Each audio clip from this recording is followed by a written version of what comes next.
Selamat malam para netizen dimanapun kita berada. Salam inspirasi bagi kita semua. Wow, wow, wow, wow ya.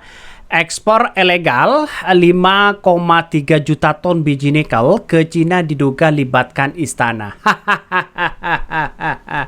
Ada apa ini begitu kan? Setelah muncul ya kerugian negara 271 triliun ya, sekarang muncul lagi 5,3 juta ton biji nikel yang kemudian ya diekspor kepada Tiongkok ya. Ada apa ini begitu kan? Saya kira ini akan menjadi catatan penting kepada demokrasi. Apakah benar istana akan terlibat di situ begitu kan ya? Menurut John Sitorus ini nampaknya ada keterlibatan katanya begitu kan. Saya kira apa Jokowi tidak tahu ini semua begitu kan ya? Pasti tahulah ya. Masa tidak punya intelijen terkait pertambangan ini begitu? Kan ada si Bahlil di situ begitu kan. Maka dengan adanya seperti ini ya negara kita sebenarnya kaya begitu kan. Lihat saja ya. Di negara-negara lain, misalnya di Mesir begitu kan ya. Di Yaman misalnya begitu kan ya, mereka punya minyak yang sangat-sangat luar biasa begitu kan ya, punya minyak, sumber minyak yang sangat dahsyat luar biasa. Dibandingkan dengan Indonesia, ya Indonesia punya apa? Indonesia punya tambang yang begitu limpah luar biasa ya, bisa dijadikan baterai, mobil listrik ya, sepeda listrik dan sebagainya begitu kan ya. Yang kemudian adalah minyak luar biasa ya, terus kemudian Freeport, terus kemudian dengan tambang-tambang yang begitu dahsyat luar biasa begitu kan, kekayaan alam Indonesia. Kenapa Indonesia tidak maju-maju untuk saat ini begitu kan? Itu yang menjadi pertanyaan penting bagi kita. Jadi kata Pak Mahfud MD, kalau pertambangan ini tidak ada korupsi, bagi orang-orang yang korupsi lalu kemudian ditindak di situ begitu kan ya, tidak ada korupsi sama sekali, maka Indonesia satu orang ya setiap bulannya akan menerima 20 juta ya. 20 juta ini yang angka yang fantastis di situ begitu kan. Sebenarnya masyarakat Indonesia tidak usah bekerja sana sini, cari pontang-panting sana sini begitu kan ya. Dengan kekayaan alam yang sangat luar biasa di situ, itu sudah menunjukkan bahwa kekayaan bangsa kita itu sangat dahsyat dan sangat luar biasa begitu ya. Gunung ya isinya itu bukan apa-apa begitu kan ya, tapi isinya adalah emas di situ begitu ya, biji nikel dan sebagainya, tambang ya, dan sekarang begitu banyak tambang-tambang ilegal yang kemudian diekspor sana sini begitu, dan bahkan kerugian yang sangat luar biasa. Kasus timah merugikan uang negara 271 triliun. Bayangkan kemana uang mereka ya, para mereka yang menikmati begitu kan ya. Maka ada ucapan begini, sayang sekali begitu para oligarki, para penguasa, para maling-maling koruptor dan sebagainya, wajar kalau mereka mendukung salah satu calon ya. Tapi bagaimana dengan rakyat yang pontang-banting sana sini begitu mempertahankan ini dan itu, selalu kemudian mereka mendukung ya mereka dan tidak mendapatkan apa-apa, itulah yang rugi begitu kan.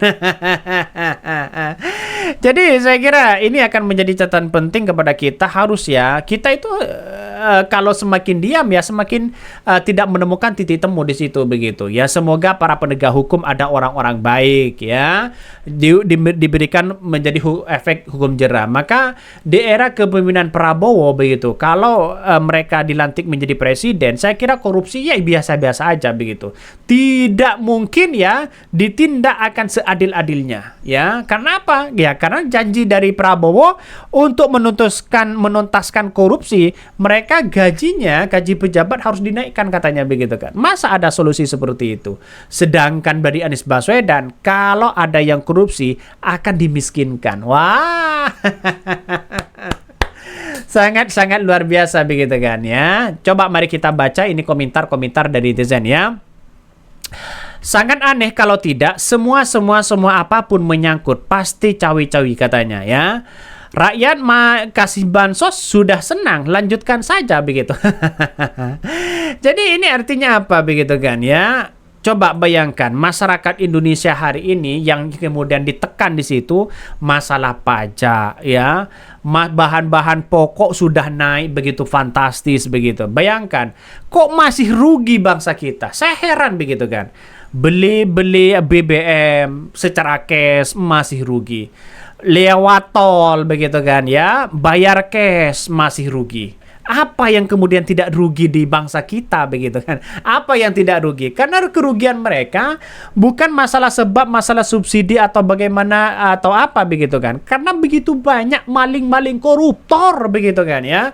Begitu banyak mereka begitu di situ. Itu masalah instansi besar begitu kan ya, seperti 271 triliun itu kan instansi besar di situ begitu. Perusahaan besar. Bagaimana dengan perusahaan-perusahaan kecil ya, skala daerah ya, skala provinsi dan sebagainya begitu kan. Lihat saja di situ begitu kan. Apalagi skala desa begitu. Kita lihat saja ya, karena dengan ajaran seperti ini saya kira ini akan menjadi catatan penting kepada bangsa kita ya.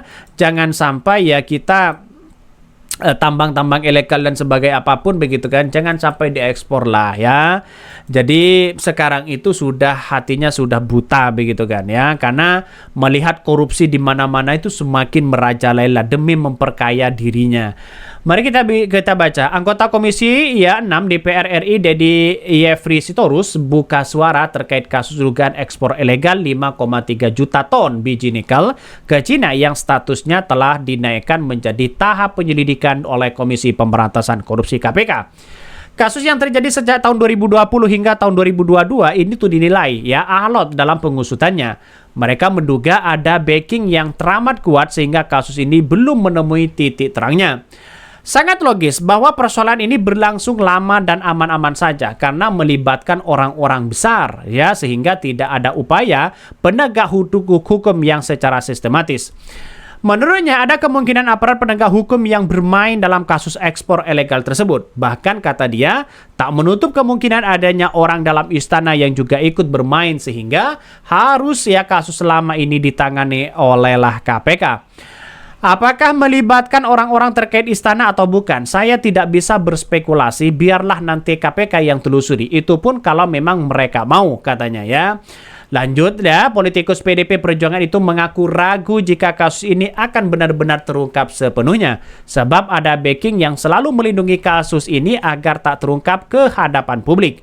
Saya ragu kalau masalah ini bisa terang benderang dan menyentuh para backing yang melindungi praktek kotor itu. Sebelumnya, juru bicara KPK Ali Fikri membenarkan bahwa kasus dugaan ekspor ilegal 5,3 juta ton ya biji nikel ke Cina tersebut ya ini sudah dalam tahap penyelidikan. Bahkan materi penyelidikan terkait dugaan ekspor ilegal 5,3 juta ton biji nikel ke Cina tentu tidak bisa kami sampaikan, katanya ya. Ini masih diselidiki di situ begitu kan. Artinya kalau memang ini benar-benar diselidiki begitu sampai saat ini 2020, 2021 sampai 2024 belum menemukan titik temu begitu kan. Sangat disayangkan begitu. Sehingga apa yang terjadi? Lihat saja. Ya, kerugian negara sudah berapa juta di situ begitu kan ya, sudah berapa triliun di situ. Sangat tidak punya hati nurani begitu. Begitu banyak maling-maling sekarang ini untuk memperkaya diri begitu. Dihukum hanya 10 tahun, dapat remisi 5 tahun, gajinya 5 tahun, ya tahun depan sudah keluar. Oke, mungkin itu yang kami sampaikan ya. Tonton terus channel Hodari Podcast Rakyat ini karena ada berita-berita menarik dan viral setiap harinya. Salam para netizen, salam inspirasi bagi kita semua. Jangan lupa di subscribe di YouTube Hodari Podcast Rakyat ini.